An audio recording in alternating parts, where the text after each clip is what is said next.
Steve's like, oh, have you heard this Deadmau5 dude? And Tommy's like, no, right? And he would play him some of my weird shit, not my dance music. He would play him the stuff I did, like, you know, the B-roll shit. For whatever reason, Tommy emails me. He's like, yo, your boy dude gave me some of your shit. It's fucking whack, and I love it. And I'm like, okay, cool. Like, every month or so, when I finish something cool, I'd send it off to him and get some feedback. And then the feedback would turn into like just dumb jokes or like just, hey, stupid chain emails of some meme. You know what I mean? I'm like, and I get this email from Tommy. He's like, yo, I'm playing in Hamilton. You want to come? And I'm like, yeah, threaten me with a good fucking time. Of course I'll come.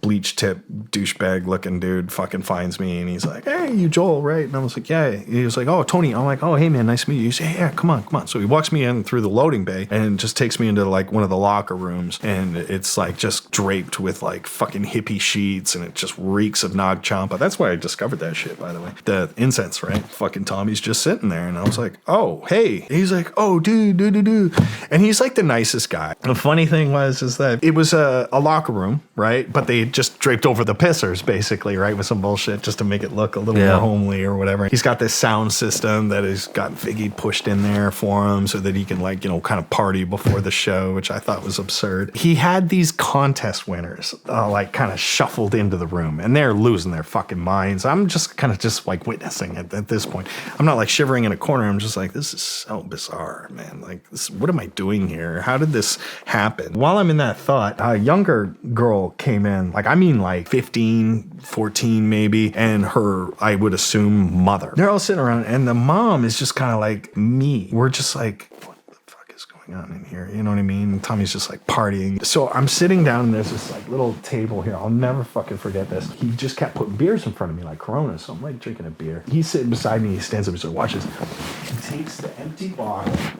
stands up, and just whips it across the fucking room, hits the wall, it fucking explodes. And the 14-year-old girl is just like laughing her ass off. The mom's terrified. Glass is flying fucking everywhere.